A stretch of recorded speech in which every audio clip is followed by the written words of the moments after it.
বন্ধুরা, আজকে আমি অনেক সকালে ঘুম থেকে উঠে পড়েছি। তাড়াতাড়ি ঘুম থেকে উঠেই কিন্তু চলে এলাম আমার এই ছোট্ট কুঁড়েঘরটা।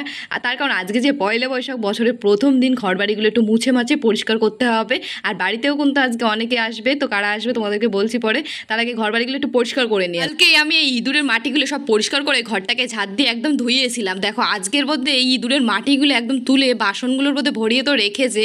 আর 2 কেজি আটা প্রায় ইঁদুরে নষ্ট করে মাটি ভরিয়ে রেখেছে। সেই মাটিগুলো বেঁচে আটাগুলোকে আলাদা রাখলাম। তো এই আটাগুলো পরে দেখি কি করা যায়, কুকুরের জন্য রুটি বানিয়ে দেবো হনি। তো এখানে কিন্তু বাসনগুলো আমি ঢাকা দিয়ে দিয়েছি। ঢাকা দেওয়ার পরে টেবিলের ওপরে চামচগুলো রেখে দিয়েছি। এখন ঘরটাকে সুন্দর করে ঝাঁট দিলাম। বাসনগুলো আগেই রেখেছিলাম কলে।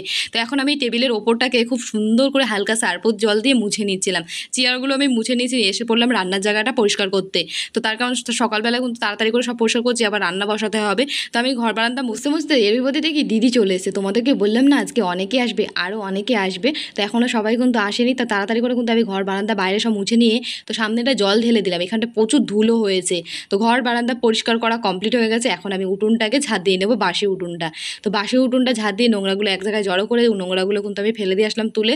তারপরে কিন্তু চলে আসলাম এই পিঁড়াটা লেপতে। দেখো ঘরের পিঁড়াগুলো লেপলে কত সুন্দর লাগে গোবর দিয়ে দেখতে। আর যেহেতু পয়লা বৈশাখ, ঘর বাড়িটুকুনি পরিষ্কার পরিচ্ছন্ন না রাখলে কেমন একটা লাগছে দেখতে।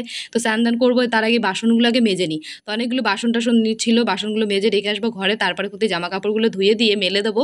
তারপর স্নান দান করে গোপাল সোনাকে সকালবেলা সেবা দিয়ে তারপর বাজারে যাবো মাংস আনতে। তো বন্ধুরা, সকালবেলা বাড়িতে আজকে আমার এই কাজগুলোই ছিল।